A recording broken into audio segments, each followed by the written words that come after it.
been nearly 20 years since I moved from New York to London. Yet, after all this time, I'm still learning what it means to be British.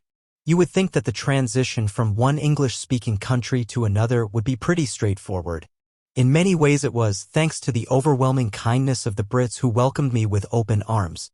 But there are a lot of differences between the United States and the United Kingdom that I wish I had known before I crossed the pond.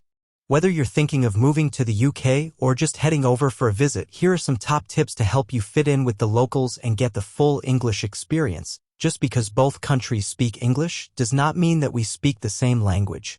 Innocent differences like not knowing that a boot is the trunk of a car or mispronouncing Leicester Square are harmless foibles.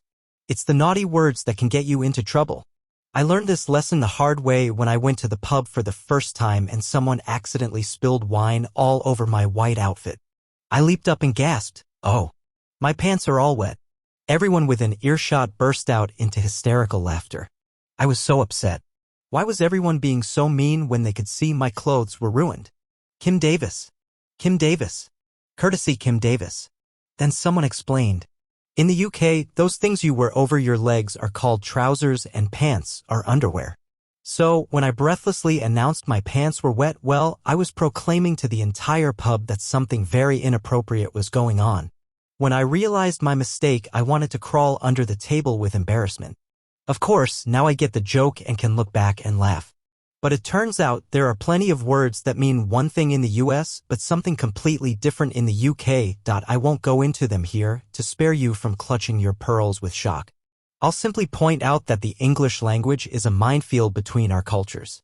So, do yourself a favor and search the internet for the differences between British and American English before you head over so that you don't have to suffer the same humiliating fate that I did.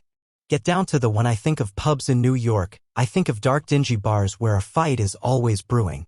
I don't drink alcohol, so when I first moved to the UK, I avoided the pubs for about a year. After numerous invites, I eventually gave in.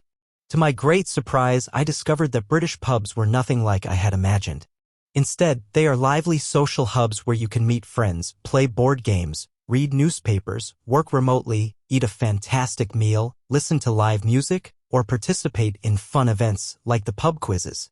Pick the right pub, and in summer months you can sit outside in the garden. In winter, you can cozy up by the fire on a leather Chesterfield couch and pretend it's your own living room. I'm often asked, what's the biggest difference between the US and the UK? And I always reply, the conversation. When in New York, my conversations with friends used to focus on weight loss, gym routines, relationships, and work. When I moved to the UK, it took me over a year to notice that nobody seemed to care or want to talk about these subjects. In fact, when I brought them up, my UK friends politely changed the subject. Why? Well, when I stopped talking and started listening, I discovered that people in Britain talk about everything from the weather to deeply personal stories. They even talk about things that we normally think are off-limits, such as world events, news, politics, and religion. But what I love most is their ability to connect with each other in a completely different way. They share their opinions and have challenging conversations without raising their voices or fighting, unless, of course, they are talking about soccer, known in the UK as football, in which case all bets are off. So, next time you're in London, try to go outside your conversational comfort zone. If you're American, you likely grew up thinking that Hershey and Mars are the kings of chocolate goodness.